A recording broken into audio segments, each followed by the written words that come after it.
자, 일어나서 함께 찬양 하나님 앞에 올려드리고로 12월 첫 주 예배 드립니다.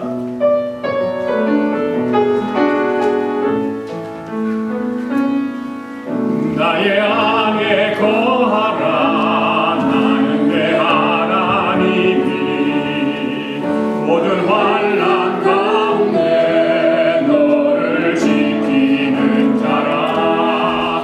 두려워하지 말라. 내가 널 도와주리니 놀라지 말라. 내 손 잡아주리라. 내가 너를 지명하여 불렀나니 너는 내 것이라. 내 것이라. 너의 하나님이라. 내가 너를 보배롭고 존귀하게 여기노라. 너를 사랑하는 내 여호와라. 나의 안에 거하라. 나의 안에 거하라. 나는 내 하나님이니 모든 환난 가운데 너를 지키는 자라. 두려워하지 말라. 내가 널 도와주리니 놀라지 말라. 내 손 잡아주리라. 내가 너를 지명하여 불렀나니 너는 내 것이라. 내 것이라. 너의 하나님이라. 내가 너를 보배롭고 존귀하게 여기노라. 내가 사랑하는 내 여호와라. 내가 너를 지명하여 불렀나니 넌 내 것이라. 내 것이라. 너의 하나님이라. 내가 너를 보배롭고 존귀하게 여기노라. 너를 사랑하는 내 여호와. 내가 너를 지명하여 불렀나니 너는 내 것이라. 내 것이라. 너의 하나님이라. 내가 너를 보배롭고 존귀하게 여기노라. 너를 사랑하는 내 여호와라.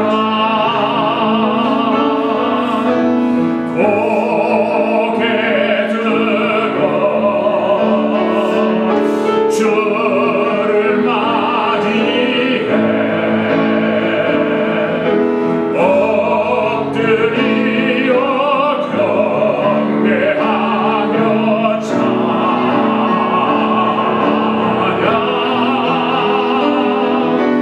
왕의 위엄은 신령과 진정 찬양으로 영광 돌려 만왕의 왕께 입을 모아 주를 찬미해 새 노래로 감사하며 찬양 주님께 영광. 주의 사랑과 구원의 은혜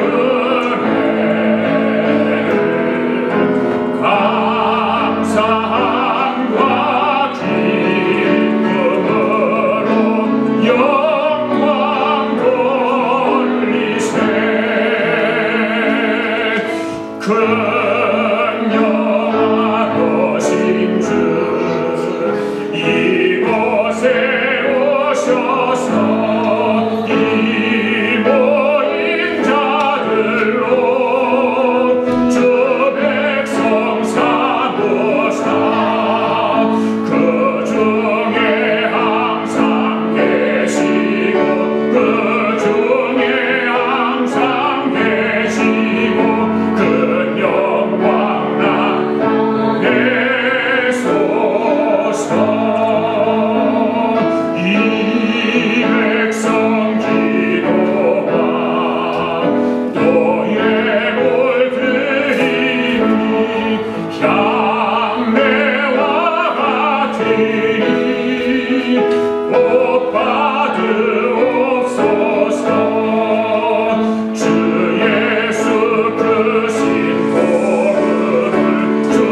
땅에 머무는 동안 그의 성실을 먹을거리로 삼을지어다. 또 여호와를 기뻐하라. 그가 내 마음의 소원을 내게 이루어 주시리로다. 아멘. 모든 만물을 주관하시는 거룩하신 하나님 아버지, 오늘도 주님의 날을 우리에게 허락하여 주셔서 하나님 아버지를 찬양하며 예배하게 하심을 감사드립니다. 한 주간도 주님의 은혜를 생각하면 모든 것이 감사하지 않은 것이 하나도 없음을 고백하며 감사와 찬양을 아버지 앞에 올려드립니다. 오늘도 예배를 드리는 주님의 백성들의 예배를 받으시고 주님의 은혜와 은총으로 충만케 하여 주시옵소서. 오늘 우리 예배가 하나님의 영광을 높여드리는 예배가 되도록 성령님께서 기름 부어주시고 우리 예배를 인도하여 주시옵소서. 감사드리며 예수님의 이름으로 기원하옵나이다. 아멘.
사도행전 22장 1절부터 22절까지 있는 말씀입니다.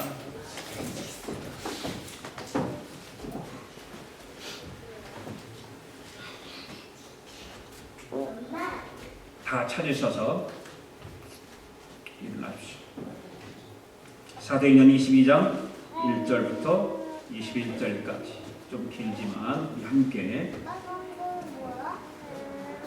교독하겠습니다. 제가 먼저 1절 읽습니다. 구형들아, 내가 지금 여러분 앞에서 변명하는 말을 들으라. 그들이 그가 히브리 말로 말함을 듣고 더욱 조용한지라.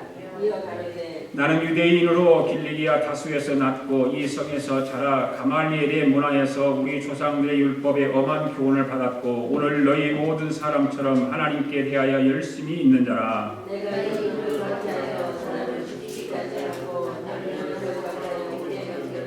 이에 대제사장과 모든 장로들이 내 증인이라. 또 내가 그들에게서 다메섹 형제들에게 가는 공문을 받아가지고 거기 있는 자들도 결박하여 예루살렘으로 끌어다가 형벌받게 하려고 가더니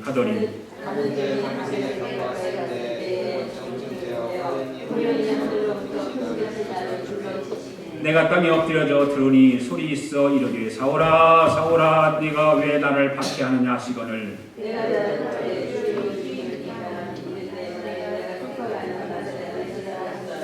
나와 함께 있는 사람들이 빛은 보면서도 나에게 말씀하시는 이의 소리는 듣지 못하더라.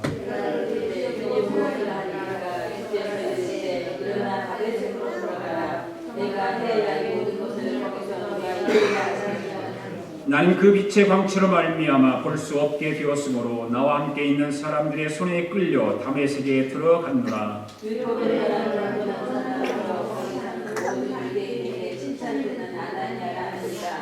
내게 와 곁에 서서 말하되 형제 사울아 다시 보라. 하거늘 즉시 그를 쳐다보았노라.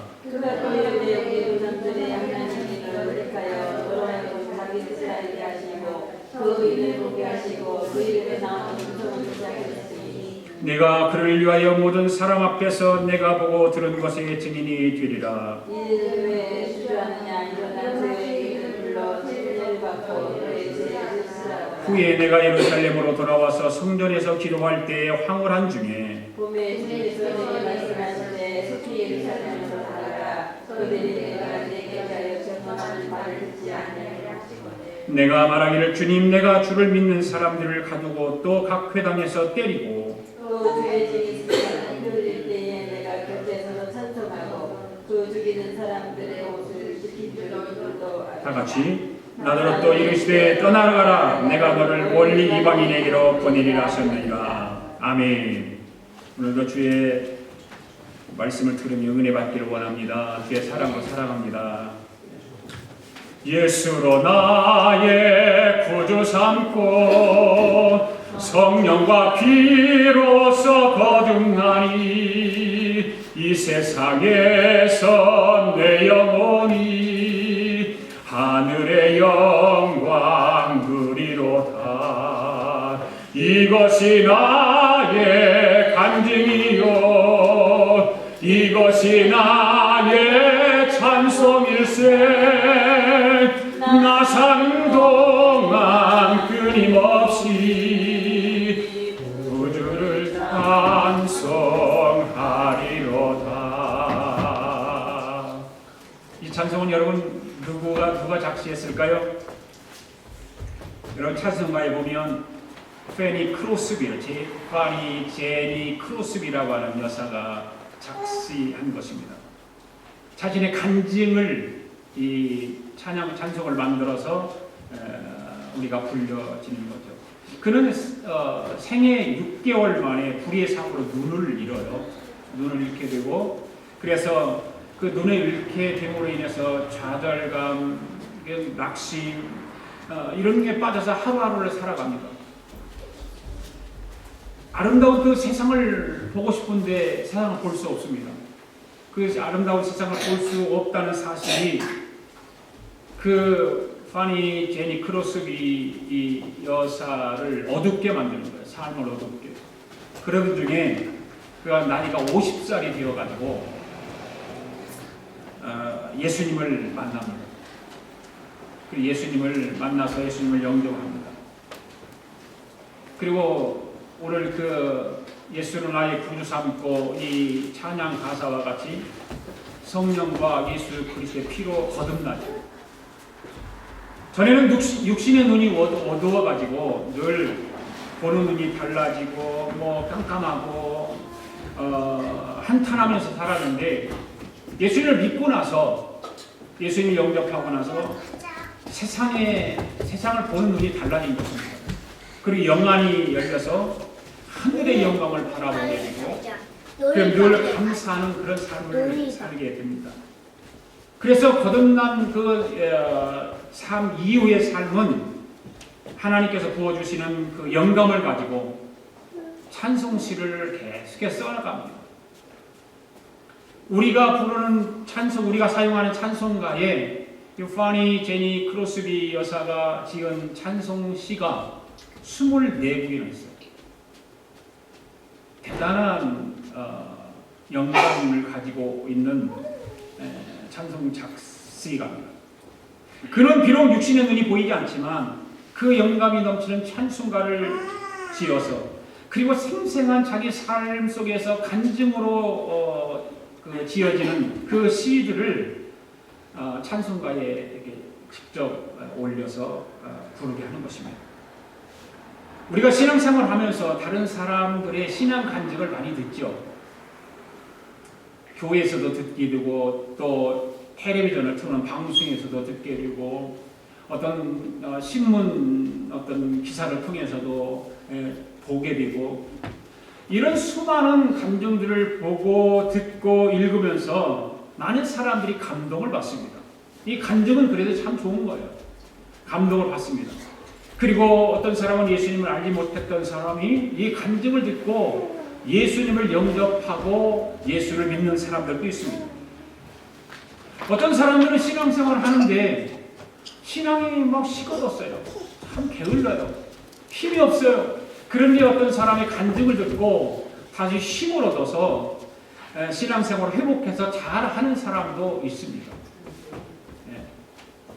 신앙 간증을 이렇게 들어보면 대개 보면 세 가지로 구분을 할 수가 있죠.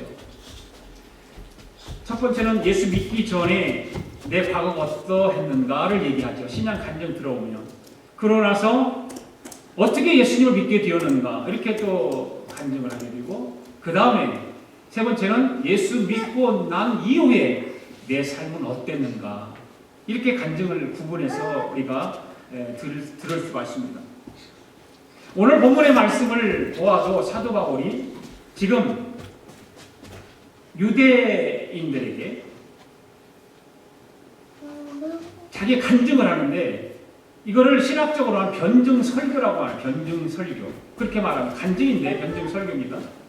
그 사도 바울이 지금 간증을 하는 내용을 보아도 이야기를 우리 읽었잖아요. 사도 바울이 나는 과거에 어떤 사람이었다 그 얘기를 하고, 나는 예수를 어떻게 믿게 되었다 그 얘기를 하고, 그리고 예수 믿고 나서 나의 삶은 지금 어떻게 지금 살아가고 있다 이야기를 하고 있는 거예요. 오늘도 우리가 증인들의 이야기 73번째 말씀을 듣습니다. 바울의 간증에 대해서 하나님 말씀을 강해하는데, 오늘도 여러분들 정신을 바짝 차리고 가능하면 왔다 갔다 하지 마시고 졸지도 마시고 하나님 말씀 집중해 들을 수 있기를 바랍니다. 자, 첫 번째로 바울의 간증은 과거에 자기가 어떤 사람이었는가를 지금 말하고 있습니다. 자, 3절 말씀 읽습니다. 시작. 나는 유대인으로 길리기아 다소에서 났고 이성에서 자라 가말리엘의 문화에서 우리 조상들의 율법의 엄한 교훈을 받았고 오늘 너희 모든 사람들처럼 하나님께 대하여 열심히 있는 자라. 사도 바울이 처음 천부장에게, 지난주에 우리가 들었습니다. 천부장에게 자기는 유대인이라고 자기의 신분을 밝히죠. 나는 길리기아 다소 시민이다. 그러니 나에게 말하기를 허락해 달라고 간청을 합니다. 이때 천부장이 허락을 합니다. 그러면 네가 하고 싶은 말이 무엇인지 한번 해봐라. 그래서 사도 바울은 그 허락을 받자마자 층계로 올라가서 손짓을 하면서 그 유대인들이 모여있는 그곳을 향해서 부형들아, 내가 지금 여러분 앞에서 변증하는, 간증하는 이야기를 들어보라는 거예요. 그렇게 사도 바울이 외치니까 거기 모인 사람들이 사도 바울을 향해서 돌을 던지고 죽이려고 하는 사람들이 조용해진 거예요. 여러분, 사도 바울이 예수 믿고 나서 부름받은 이유가 무엇일까요? 부름받은 이유가 무엇일까? 바로 사도 바울은 어디의 사도다? 유대인의 사도입니까? 이방인의 사도입니까? 이방인의 사도입니다. 원래는 사도 바울은 이방인 아닙니다. 어디 사람이에요? 유대인이에요. 그렇지만 성령 하나님께서 이방인들을 위해서 살아가라고 해서 이방인을 위한 사도로 사명을 받아 증인의 삶을 살아가는 바울이었습니다. 그러나 사도 바울 마음속에는 자기 동족에 대한 아픔이 늘 있었습니다. 그는 어떻게 해서든지 시간만 나면, 어떤 자기에게 기회만 주어지면 자기 동족들에게 예수 그리스도를 전하고 싶은 것입니다. 우리가 그동안에 바울의 1차, 2차, 3차 복음 전파 사역을 보면 가는 곳곳마다 바울이 간 곳이 어디였습니까? 유대인의 회당으로 먼저 갔어요. 자기 동족 있는, 자기 형제가 있는 그 유대인의 회당을 먼저 찾아갑니다. 그리고 유대인들에게 복음을 전하는 것을 계속 했던 것을 우리는 기억합니다. 지금 이곳에는 성난 유대인들이 자기를 죽이려고 때리고 구타해서 죽기 일보 직전까지 있던 그런 상황 아닙니까? 그렇지만 사도 바울은 그들이 나를 얼마나 때렸느냐 그런 데는 관심이 없어요. 네. 내가 지금 헤어지기 전에, 저들과 헤어지기 전에 저들에게 하고 싶은 말이 있는 거예요. 꼭 들려주고 싶은 말이 있는 것입니다. 그래서 아프고 맞아서 억울하고 이런 것은 생각 안 하는 거예요. 우리는 여기서 사도 바울의 그 간절한 마음을 알 수가 있습니다. 그것은 어떤 마음이었나? 자기 동족 유대인들에게 예수님을 전하고 싶은 거예요. 복음을 전하고 싶은 마음이 간절하기 때문에 그가 매를 맞고 또 그들에게 핍박을 당하고 이런 거 전혀 생각하지 않고 할 수만 있다면 자기 마음속에서 우러나는 그 자기 동족 유대인들에게 예수님을 전하고 싶은 밖에 없는 것입니다. 예수님을 위해 할 수만 있다면 자기는 감옥에 들어가도 매를 맞아도 예수님을 위해서 죽어도 굶어도 좋다는 거예요. 오직 사도 바울에게는 예수님으로 가득 차 있습니다. 예수님을 전하고 싶은 마음으로 가득 차 있습니다. 다른 것은 별로 중요하게 생각하지 않았습니다. 여러분은 어떻습니까? 여러분이 중요합니까? 예수님이 중요합니까? 여러분을 위해서 예수님이 필요한 것입니까? 예수님을 위해서 여러분이 필요합니까? 오늘 이 시간 우리의 신앙의 질문이 여기 있습니다. 나는 과연 내가 중요한가? 예수님이 중요한가? 내가 삶을 살아가는데 나를 위해서 예수님이 지금 나에게 필요한가? 아니면 예수님을 위해서 내가 지금 필요한가? 우리 신앙인들은 한번 이 질문에 대해서 한번 생각해 보아야 됩니다. 예수를 안 믿는 거 아닙니다. 교회 안 나오는 것도 아닙니다. 예수를 믿습니다. 교회도 나오기는 나옵니다. 그런데 언제나 내 상황, 내 입장, 내 환경에 중요한 것이 문제라는 거죠. 예수님은 관계없어요. 내 환경이 중요한 거예요. 내 삶이 더 중요한 거예요. 지금 여러분 바울이 천부장으로부터 말을 하도록 허락을 받고 자기를 폭행한 그 유대인들 향해서 자기가 어떤 사람인가를 말하고 있는 것입니다.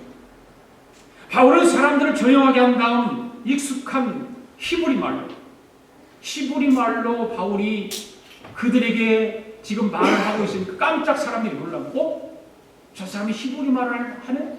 놀란 것입니다. 그러니까 사람들이 그냥 조용해졌습니다. 왜냐하면 자기들의 익숙한 자기들의 언어를 지금 저 사람이 하고 있는 거예요. 바울이 하고 있는 것입니다. 그러면서 말하는 것은 뭐냐?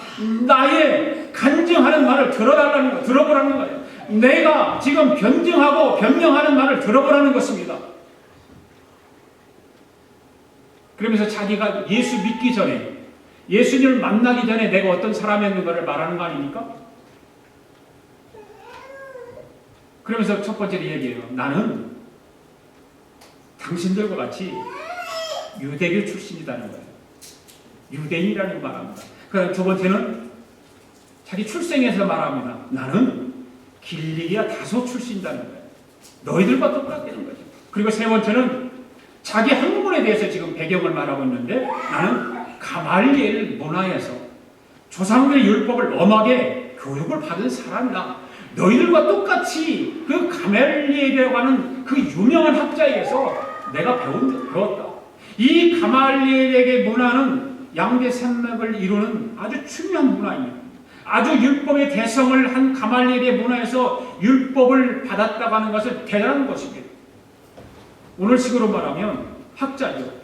공부하는 사람입니다. 학문을 연구하는 사람입니다. 그런데 중요한 것이 있습니다. 예수 믿기 전에 자신을 설명할 때 자신의 엄격한 율법을 해서 훈련을 받을 뿐만 아니라 실제로 자신이 그런 율법 속에서 살아왔다는 것을 지금 말하고 있는 거예요. 나도 당신들과 같이 내가 율법 속에서 살았어. 유대인뿐만 아니라 가말리엘 그 학문을 배워서 똑같이 그 율법 속에 살았다. 그리고 또 한 가지는 뭡니까? 당신들과 같이 하나님에 대해서 나도 열심히 있는 사람이다. 이런 이야기를 하고 있어요. 지금 하나님에 대해서 당신들만 지금 하나님에 대해서 열심히 있는 것 같이 지금 당신들이 주장하는데 나도 역시 하나님의 일에 대해서 열심히 있는 사람이다. 그러면서 지금 너희들이 나를 핍박하고 있고 너희들이 나를 죽이려고 하고 있다. 그런데 너희들이 지금 하고 있는 그것을 나는 옛날에 지금 너희들이 하고 있는 것처럼 하나님에 대해서 열심을 다해서 일했고 너희들보다 나는 더한 사람이다. 그런 이야기를 하고 있는 거예요. 그 자기 간증을 이야기하고 있어요.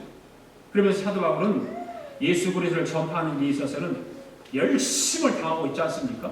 최선을 다하고 있지 않습니까? 여러분, 오늘 우리가 신앙생활을 함에 있어서 열심히 있어야 함을 믿습니다. 열심히 있어야 돼요. 예. 열심히 없는 신앙생활은 하나님이 좋아하시지 않습니다. 예. 열심히 있어야 됩니다. 우리 아가페 교회 공동체 여러분들은 하나님이 좋아하시는 열심을 가지고 최선을 다해서 섬기는 귀한 사명을 감당하기를 바랍니다. 그 다음 두 번째, 어떻게 예수님을 만나게 되었는가 말하고 있습니다. 어떻게 예수님을 만났을까? 네.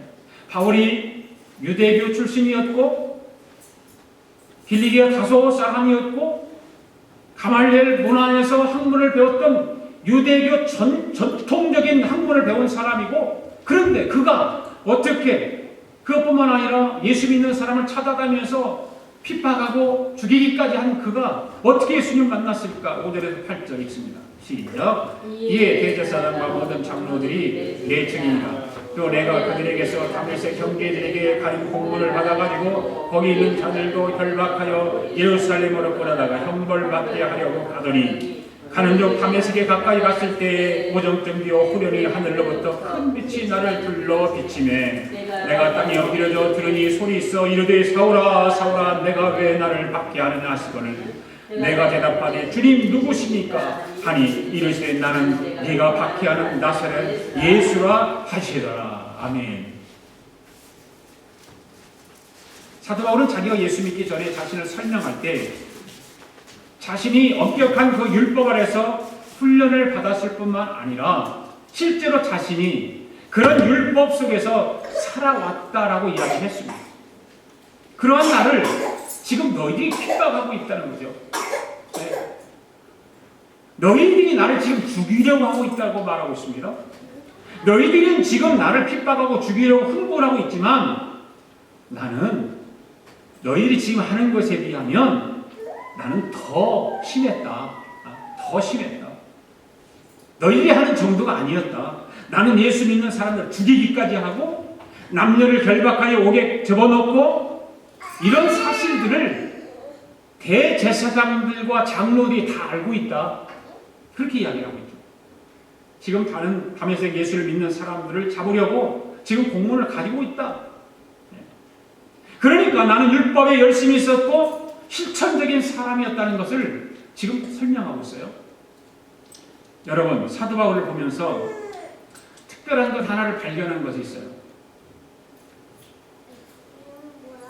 뭐냐면 사도 바울의 한 특색이 있는데 그것은 예수를 믿기 전에도 그가 옳다고 생각하는 그 일에는 목숨을 걸고 했던 사람이에요. 그죠? 율법을 가지고 있을 때도 그는 예수 믿는 사람 죽이기 위해서 잡아가도 감옥에 가두기 위해서 정말 목숨을 걸고 그 일을 했습니다. 대부분의 사람의 약점이 무엇입니까? 생각대로 행동이 따르지 않는다는 것입니다. 고난이 오면 생각이 그냥 꼬부라져 버립니다. 고난이 오면 사람들이. 그리고 자기에게 손해가 오면 슬그머니 도망쳐 버립니다. 빠져버립니다. 그러나 사도 바울은 율법대로 살려고 하는 행동적인 사람이었다고 하는 것입니다. 하나님이 이런 사람을 좋아하신다는 거죠. 이런 사람을 하나님이 사용하시는 거예요. 아무리 많이 알고 있어도 아무 행동도 하지 않는 사람은 하나님 나라에 아무 일도 할 수 없는 사람입니다. 이런 사람이 있습니다. 유명한 사람입니다. 가진 것도 많습니다. 그런데 주일날 교회에 옵니다. 교회 와서 그냥 예배만 드리고 평생 배우기도 많이 했고 가진 것도 있고 그런데 평생 교회를 왔다 갔다 합니다. 그렇게 신앙생활을 죽을 때까지 합니다. 그렇게 신앙생활하는 사람은 그 이상 아무것도 더 이상 아무것도 할 수 없다 그 말입니다. 하나님이 그런 신앙을 원하지 않기 때문에 그렇습니다. 이러한 사도 바울의 성격을 하나님은 아시고 그를 변화시켜서 그 성격대로 하나님은 일하게 하시는 거예요. 사도 바울이 예수를 믿기 전의 모습이었습니다. 하나님을 위해서 예수 믿는 사람들 잡아서 오게 가두다가 다메섹까지 가서 사람을 잡으려고 합니다. 사도 바울에게는 그것이 하나님의 영광을 위한 일이라고 생각한 거예요. 그것이 하나님의 일을 열심히 하는 거라고 생각한 것입니다. 그런데 그가 어떻게 예수님을 만났을까? 예수 믿는 사람을 죽이고 감옥에 가두는 그가, 그것이 하나님의 영광인 줄 알고 그렇게 열심히 했던 그가 어떻게 예수님을 만났을까? 오늘 아까 조금 전에 읽었던 6절에서 8절까지 보면 다메섹에 예수 믿는 사람을 잡으려고 하는데 갑자기 빛을 만나는 순간 그의 눈이 보이지 않고 거꾸로집니다. 거꾸로지는 순간 그 순간에 음성이 들리기 시작합니다. 그 음성은 놀랍게도 자기가 그렇게도 핍박하는 예수님의 음성이었습니다. 그 음성이 들려옵니다. 사울아, 사울아, 네가 왜 나를 핍박하느냐? 그 음성이 들려오는 것입니다. 여러분, 예수님의 음성을 듣고 사도 바울이 얼마나 놀랐겠습니까? 지금 예수 믿는 사람을 죽이려고 가는 도중에 빛이 모래내서 거꾸로져서 눈이 보이지 않고 음성이 들려오는데 얼마나 놀랐겠습니까? 그 빛을 보기만 한 것도 놀라울 일인데 음성까지 들렸으니 얼마나 놀랐겠습니까? 혼자 간 것이 아니지 않습니까? 동행하는 사람도 있었어요. 동행하는 사람이 같이 갑니다. 그런데 그 바울의 음성을 듣고 있는데 자기와 동행하는 주변에 있는 사람들은 음성을 못 듣습니다. 빛은 보기로 보았는데 음성을 못 듣습니다. 이때 바울이 너무 놀라서 주여 당신은 누구십니까? 라고 묻습니다. 신학자 루이스라고 하는 사람이 있어요. 루이스라고 하는 사람이 이런 말을 했어요. 예수는 놀라운 사기꾼이든지 아니면 하나님의 아들이다. 이렇게 말했어요. 중간에 있을 수 없다. 그 말입니다. 너무나 많은 그리스도인들이 중간에 있어요. 이것도 아니고 저것도 아니고. 그래서 예수님께서 우리의 신앙을 보면서 차든지 뜨겁든지 둘 중에 하나 하라고 말씀하셨을 가능성도 있죠. 미지근하면 하나님은 그냥 토해내신다. 토해내신다. 우리는 중간 지역이 있고 중간 미지근한 상태로 있는 거예요. 교회를 안 나오는 것도 아니에요. 예수를 안 믿는 것도 아닙니다. 그런데 그 이상한 것을 못 넘어가는 거예요. 그 중간지대에 머물러서 신앙생활을 하는 것이에요. 그 중간지대를 넘어가지 못하니까 예수님은 불과한 것입니다. 예수님은 그냥 나에게 힘이 되지 않습니다. 기쁨도 되지 않습니다. 그냥 교회만 다니는 것입니다. 여러분 신앙의 예수님이 진정한 예수님이 되기를 바랍니다. 아멘. 예수님이 여러분의 삶의 기쁨이 되기를 원합니다. 그 중간지대에 머물러 있지 않기를 바랍니다. 예수님이 예수님도 아니고 그냥 예수님의 기쁨도 없고 그냥 교회만 다니는 여러분 되지 않기를 바랍니다. 사도 바울이 주여 당신은 누구십니까? 라고 그 말의 대답에 예수님이 뭐라고 대답하죠? 나는 네가 핍박하는 박해하는 예수다. 나사렛 예수다. 이렇게 말해요. 오늘 저와 여러분이 주님을 향해서 이 시간 주여 당신은 누구십니까? 라고 질문을 했을 때 주님은 여러분에게 뭐라 대답하실까?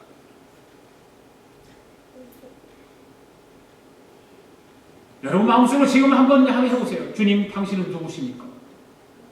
주님이 여러분 마음속에 여러분 생각 속에 뭐라고 답하고 있습니까?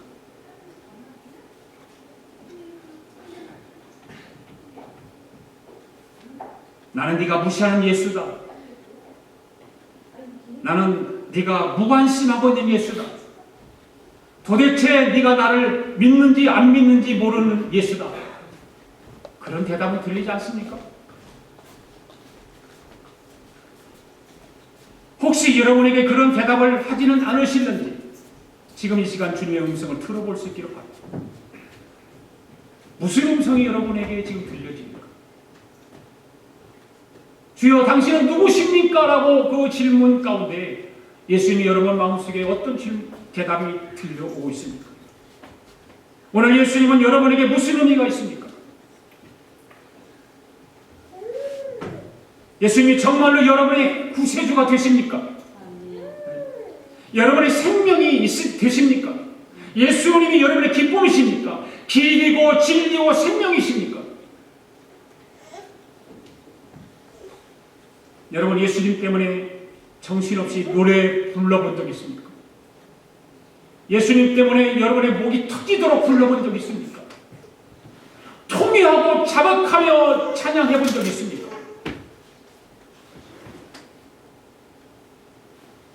예수님이 너무 좋아서 밤새워가며 기도해본 적 있습니까?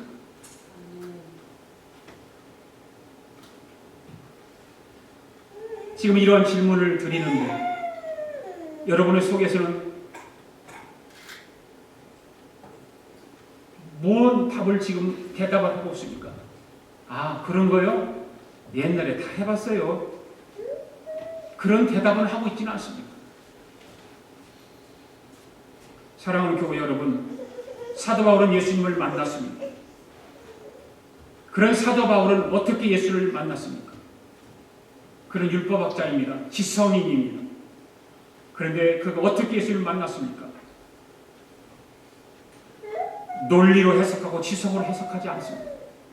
논리적으로 만나지 않았어요. 지성으로 만나지 않았어요. 이성으로도 따지지 않았습니다. 예수를 믿는 것은 신학을 공부해서 믿는 것도 아니고 공부해서 믿는 것도 아닙니다. 여러분 예수님은 지식으로나 공부로나 논리로 믿는 분이 아닙니다. 어느 정도 믿는데 도움은 되겠죠. 그러나 논리로 가면 마지막에는 질문이 또 하나 남는 것이 뭐냐면 논리를 낳기 때문에 낳는다. 논리는 논리로 낳는다. 논리적으로 해석해야 되고 논리적으로 그를 또 믿는 것을 말해야 되고. 여러분 예수 믿는 것 간단합니다. 사도 바울은 자기의 율법의 논리로 만난 것이 아닙니다. 다메섹으로 예수 믿는 사람 잡으러 가다가 그냥 예수님께 잡힌 거예요. 그래서 믿었어요. 예수님한테 잡힌 거예요. 그가 예수 믿으려고 아무런 노력한 것이 하나도 없어요. 그냥 예수님이 잡혔어요. 그냥 믿었습니다. 오늘 저와 여러분 예수님에게 꽉 잡히시기를 바랍니다. 이것이 예수 만나는 거예요. 예수님 만나는 거예요. 지금 여러분 속에는 이렇게 대답하고 있을지도 몰라요. 목사님, 누구는 예수님 만나고 싶지 않은지 아세요? 나도 예수님 만나고 싶어요. 그럼 여러분이 예수님 만나고 싶은데 만나기 위해서 뭐 했습니까? 정말 여러분이 예수님 만나기를 원합니까? 그런 절박함이 있습니까? 정말로 절박하게 그를 만나고 싶어 한다면 그를 만날 수 있어요. 왜 그렇습니까? 예수님은 지금 여러분 마음속에 있어요. 여러분 마음속에 예수님이 계세요.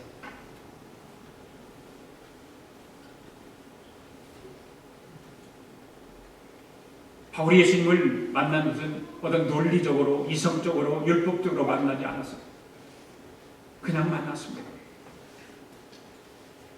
예수님을 믿고 예수님을 만나는 것 어떤 이성적으로는 되는 것이 아닙니다. 예수 믿는 것은 그분이 만나 주셔야 이루어지는 것입니다. 아멘. 예. 성경에 보면 주님을 만난 사람들이 여러 사람 이름이 나와요. 모세는 언제 주님 만났습니까? 호렙산에서 양을 치다 그 전능하신 하나님을 만났습니다. 엘리야는 언제 주님을 만났습니까? 왕에게 쫓기다가 광야 로뎀나무 밑에서 앉아서 죽으려고 할 때 하나님이 나타나셨어요. 거기서 하나님 만났어요. 이사야 선지자는 성전에서 기도하다가 하나님 만났어요. 예? 베드로는, 야고보는, 요한은 갈릴리 바닷가에서 고기잡이를 하다가 예수님 만났어요. 삭개오는 어디서 예수님 만났나요? 뽕나무 위에 있다가 예수님 만났어요. 뽕나무에서 남의 것을 세금을 다 포탈하고 부정축제를 하고 일삼던 그 삭개오가 뽕나무 위에서 예수님을 만났습니다. 오늘 이 신시대를 살아가는 여러분들 아닙니까? 지금 세상은 신시대라고 말을 하죠. 신문화, 새로운 것을 말하는 거다. 이 신시대를 살아가는 신앙인들도 주님을 만나야 하는 것입니다. 옛날 구시대의 사람들만 주님 만나는 것이 아니라 지금 이 신시대를 살아가는 이 문화가 발달하고 문명이 발달하고 과학이 발달하는 이 새로운 신시대에도 여전히 주님을 진정으로 만나야 하는 것입니다. 그래야 변화가 일어나는 것입니다. 주님을 만나는 그 체험이 있어야만이 여러분의 신앙생활에 확신이 생기는 것입니다. 중간 지대가 아니라 주님을 만나서 그 체험을 통해서 얻어지는 신앙. 그래서 체험이 없는 신앙은 미지근한 거예요. 체험이 없는 신앙. 주님 만난 체험이 있어야 돼요. 여러분이 기도하다가 주님의 음성을 듣든지 말씀을 듣다가 어느 한 말씀이 여러분의 심장을 그냥 팍 치는다. 한마로 치듯이 탁 쳐가지고 변화 확 일어나서 주님을 만난 체험을 하든지 찬송을 부르다가 여러분이 정말 예수님을 만난 체험을 하든지 장소에 관계없잖아요.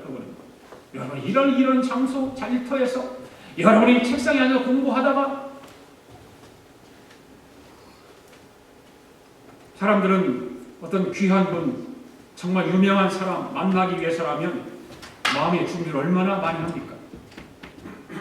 옷차림도 준비를 하고 마음가짐도 준비하고 자기 모습을 단장을 다 준비하고 사람을 만나기 위해서 그렇게 합니다.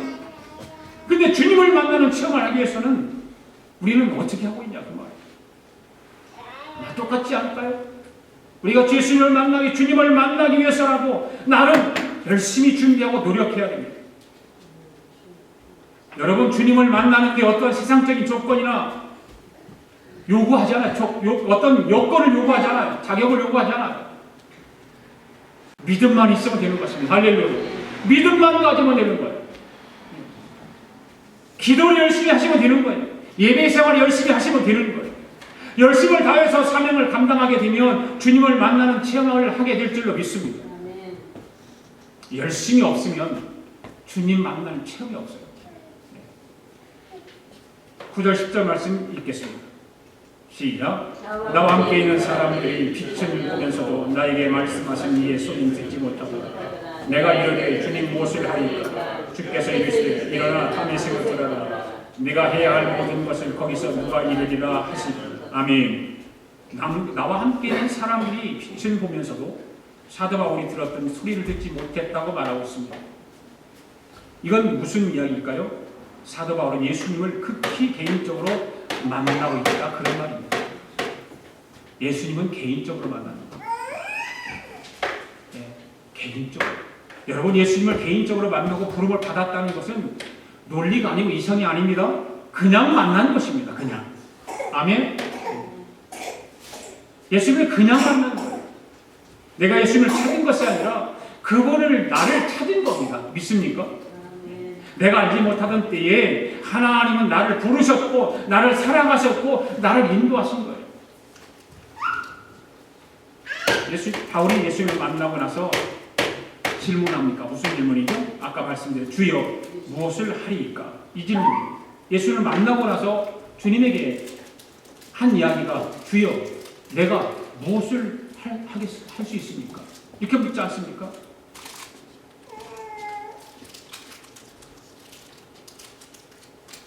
그 물음에 대답이 재밌죠.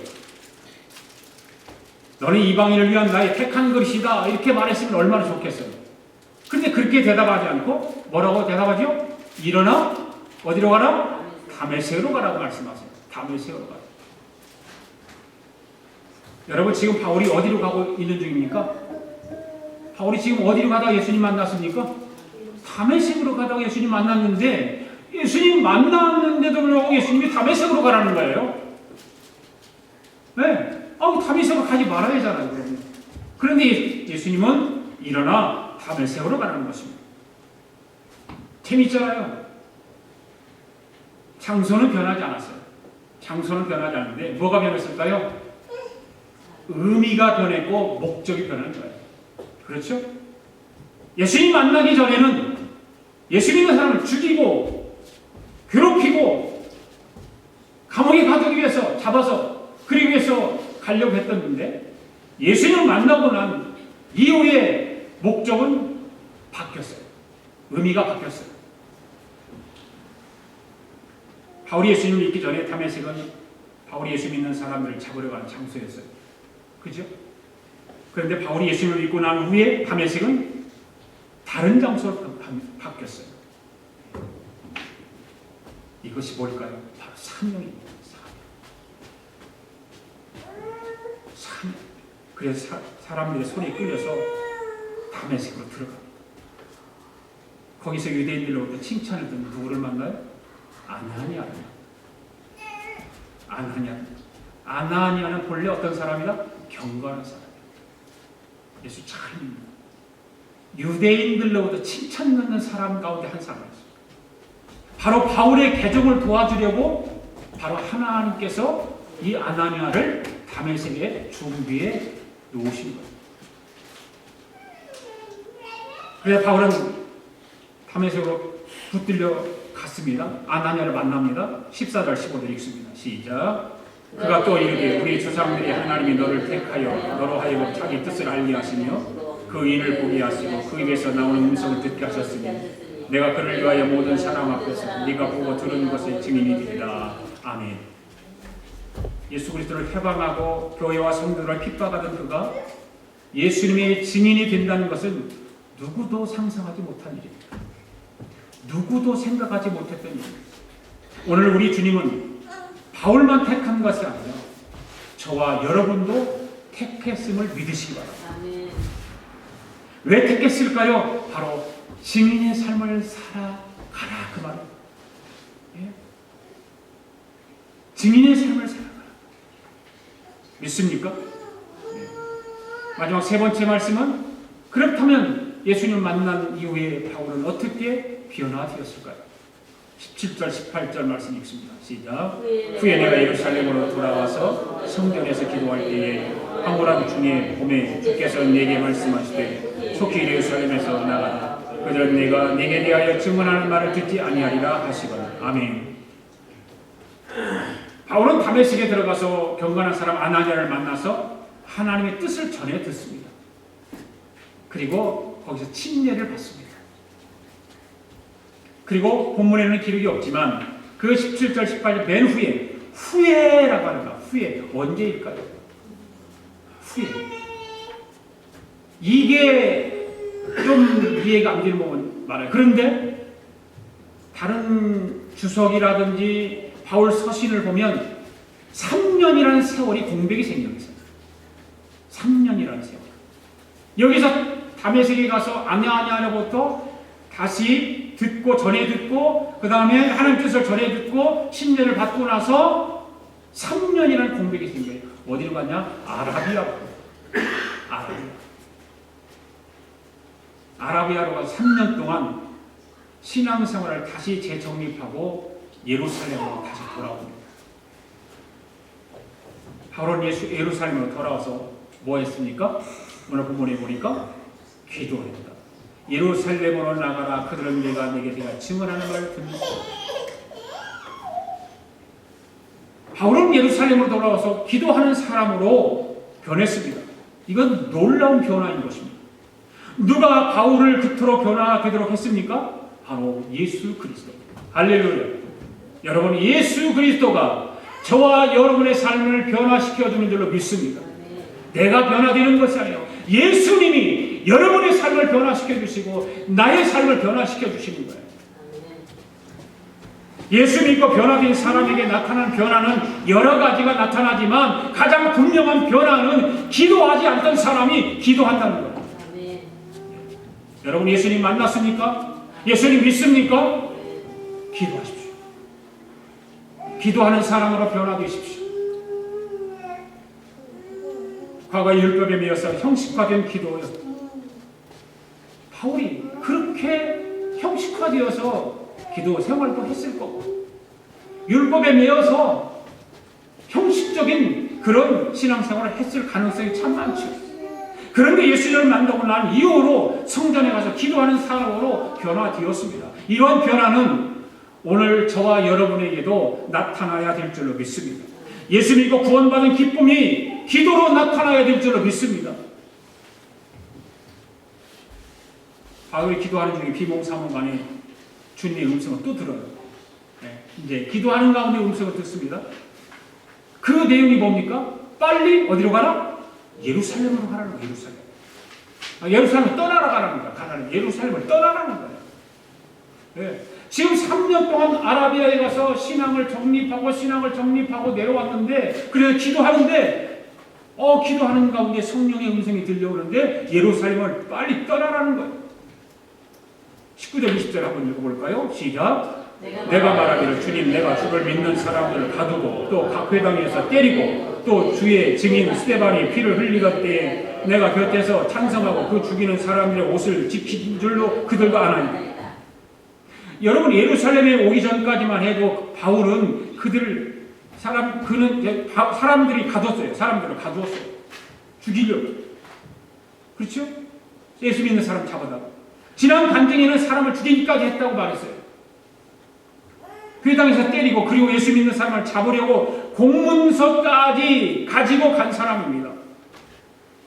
이 소문은 바닥에 다 퍼진 거예요. 모든 사람에게.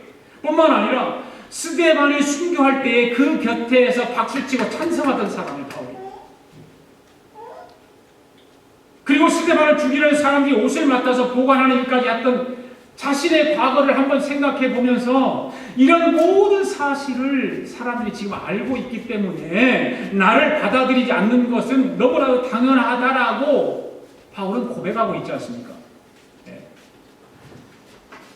그러나 놀라운 것은 22절의 말씀입니다. 주님은 생각이 그렇지 않다는 거예요. 바울의 생각과 주님의 생각은 거의 다른 거예요. 바울은 그것 때문에 염려가 되었어요. 그 사실에 대해서. 예수 믿는 사람은 괴롭히고 죽이고 못 살게 하고 이런 걸 사람들이 다 알고 있기 때문에 그거 괴롭힌 거예요. 그런데 주님은 그렇게 생각하지 않았어요. 비슷한 것 같은데 바울이 예수님 만나서 예수님 생각하고 비슷한 것 같은데 그렇지 않았어요. 바울도 예루살렘을 떠나려고 하고 예수님도 떠나라고 하고 많은 사람들이 자신을 환영하지 않은 것을 자신의 과거 때문이라고 바울은 그렇게 해석을 하고 있는데 주님의 생각은 네가 예루살렘을 떠나야 하는 이유가 그것이 아니라 말하지 않아요. 21절 말씀 마지막 읽습니다. 시작. 나더러 또 이르되 떠나가라 내가 너를 멀리 이방인에게로 보내리라 하셨느니라. 할렐루야. 바울은 생각이 달랐어요. 예수님하고. 떠나는 이유는 너의 과거 때문이 아니라는 것입니다. 내가 너를 위해서 계획한 놀라운 섭리가 있다는 것입니다. 너를 부른 놀라운 이유가 있다는 것입니다. 그것이 무엇이냐면 너를 멀리 이방인에게로 내가 너를 보내야 하기 때문에 너는 예루살렘을 떠나야 한다는 거예요. 예수님은 완전히 자기 생각으로 달랐어요. 우리는 여기서 주님과 바울의 생각이 큰 차이가 있다는 것을 봅니다. 이런 차이를 보게 되면 이사야서에서 이런 말씀을 해요. 이사야서 55장 8절 9절의 말씀 보면 같이 읽어볼까요? 안 나오나요? 제가 읽어드릴게요. 여호와의 말씀에 내 생각은 너희 생각과 다르고 내 길은 너희 길과 달라서 하늘이 땅보다 높음 같이 내 길은 너희 길보다 높으며 내 생각은 너희 생각보다 높으니라. 아멘. 주님의 생각과 여러분의 생각은 달라요. 하늘과 땅 차이, 그보다 더 높고 깊어요. 우리는 예수를 믿고 교회를 나온다고 하면서도 사실은 하늘을 바라보아야 됨에도 불구하고 땅만 바라보고 살아가요. 우리가 성경을 가지고 다니지만 성경을 보지 못하고 언제나 내 생각과 내 형상과 내 선입견을 가지고 살아가요. 그리고 내 뜻이 하나님의 뜻이기를 바라고 사는 거예요. 그렇지 않습니까? 솔직히 내 뜻이 이것인데 이것이 하나님의 뜻인 걸로 착각하고 살아가요. 21절의 말씀을 보면 하나님의 관심은 복음이 모든 민족에게 전달되는 것이었습니다. 복음이 모든 민족에게 전파되고, 그래서 하나님은 바울을 사용하기를 원하십니다. 이것을 위해서 하나님께서는 바울이라는 사람을 들어서 도구로 쓰시는 것입니다. 멀리 이방인에게 복음을 전하는 거예요. 그래서 성경은 말합니다. 이 복음이 예루살렘과 온 유대와 사마리아와 땅 끝까지 이르러 증인이 되게 하라. 그렇게 말씀하시는 것입니다. 그런데 이런 모든 것이 유대인들에게는, 유대인들 입장에서는 이 사실을 이해할 수가 없는 것입니다. 이해할 수가 없습니다. 여러분, 예수를 잘 믿는다고 하는 사람이 늘 문제인 것을 아십니까? 예수를 잘 믿는 사람들에게 왜 문제라고 제가 말을 할까요? 예수를 잘 믿으면 좋지. 왜 문제라고 말할까요? 예수를 잘 믿는 사람들을 보면 자기 의의가 강해요. 자기 의의가. 가만히 생각해 보세요. 여러분, 지금까지 신앙생활을 오래 믿었다고 생각하는 사람 생각해 보세요. 내 의의가 강한가 한가? 선입견이 있는가 없는가? 10년, 20년 지나면 자기 경험이 많잖아요. 인생의 경험, 신앙의 경험, 그리고 자기 선입견이 많이 생기잖아요. 자기가 생각하고 자기의 선입감으로 하나님의 교회와 하나님을 하나씩 제한하기 시작합니다. 그런 사람들이 얼마나 많습니까? 여러분, 그렇지 않습니까? 사랑하는 교회 여러분, 예수님을 만난 사람에게서 나타나는 새로운 변화는 무엇일까? 저와 여러분에게 우리 하나님께서는 언제나 새 일을 하기를 원하세요. 우리는 우리의 과거의 선입감을 제거하고 새롭게 주님의 음성에 귀를 기울여야 할 줄 믿습니다. 우리는 언제나 하나님 말씀을 새롭게 읽어야 합니다. 십자가로 다시 돌아가야 합니다. 내 오랜 신앙 생활 속에서 생겼던 어떤 자기의 경험, 자기의 선입견, 자기의 생각, 자기의 의지, 자기의 이런 것들로 우리는 새로운 것을 할 수 없습니다. 십자가로 돌아가야 됩니다. 그리고 주님의 음성의 귀를 기울여야 됩니다. 하늘을 향해 새로운 문이 열려야 됩니다. 그리고 하나님 말씀이 성경을 통해서 주시는 말씀을 새롭게 들을 수 있어야 됩니다. 주님은 오늘 저와 여러분에게 이렇게 말씀하십니다. 내가 너를 위하여 계획한 놀라운 섭리가 있다. 너를 부른 놀라운 이유가 있다. 이 말씀을 우리에게 들려주세요. 하나님 분명히 오늘 저와 여러분에게 하나님의 놀라운 섭리가 있습니다. 놀라운 하나님의 이유가 있습니다. 믿습니까? 이렇게 말씀하시는 것은 바로 하나님의 복음의 증인이 되라는 거예요. 증인의 삶을 살라는 것입니다. 예수 그리스도를 증거하라는 것입니다. 사랑하는 성도 여러분, 이 한 주간도 예수 그리스도의 복음을 전파해서 증인의 삶을 이루는 우리 아가페 교회 교우들 될 수 있기를 바랍니다. 기도하겠습니다. 하나님 아버지 감사합니다. 복음의 증인으로 살아가는 이 한 주간이 되도록 성령님께서 붙잡아 주시고 인도해 주시옵소서.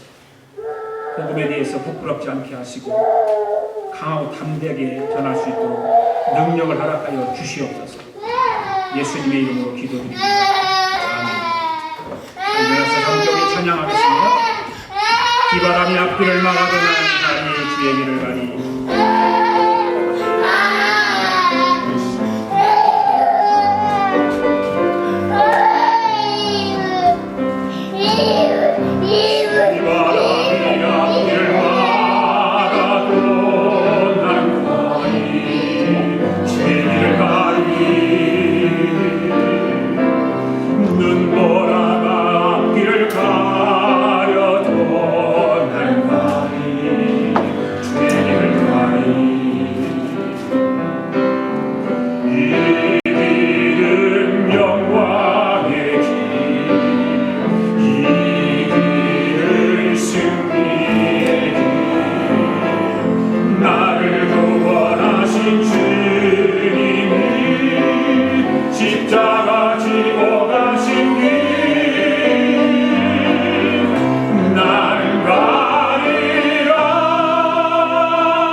감사합니다. 오늘도 주님께서 우리에게 은혜를 베풀어 주셔서 참으로 하나님을 예배하며 귀한 예물을 공원에 올렸습니다. 이 예물 가운데는 소득의 10분의 1을 구별하여 드리는 11조 예물이 있습니다. 선교 예물이 있습니다. 감사 예물이 있습니다. 마음의 소원을 물질에 담아 드린 귀한 예물들입니다. 주여 예물을 받으시고 하늘의 신령한 녹과 이 땅의 기름진 복으로 충만케 채워 주시옵소서. 성들의 삶을 축복하여 주시옵소서. 가정을 복되게 하여 주시고 경영하는 기업을 복되게 하시고 자녀들을 복되게 하시고 직장을 복되게 하여 주셔서 모든 일들이 주의 축복 가운데 승리하는 삶을 살아가도록 은혜 베풀어 주시옵소서. 하나님의 교회가 물질을 통해서 참으로 하나님의 나라를 확장하고 선교하고 구제하고 아버지 하나님 전도하는 일에 아름답게 쓰여지도록 물질의 복을 허락하여 주시옵소서. 지금은 우리 주 예수 그리스도의 은혜와 하나님 아버지의 극진하신 사랑과 성령님의 감동감화 충만하신 역사가 오늘도 전도의 사명을 다하고 그것을 통해서 간증 있는 삶을 살기로 다짐하고 돌아가는 사랑하는 성도들 머리 위에와 성도들의 가정과 직장과 경영하는 기업 위에와 우리가 살고 있는 이 미합중국과 하나밖에 없는 우리 조국 위에와 주의 이름으로 모이는 교회 위에 지금으로부터 영원토록 함께 하시기를 예수님의 이름으로 축원하옵나이다. 아멘.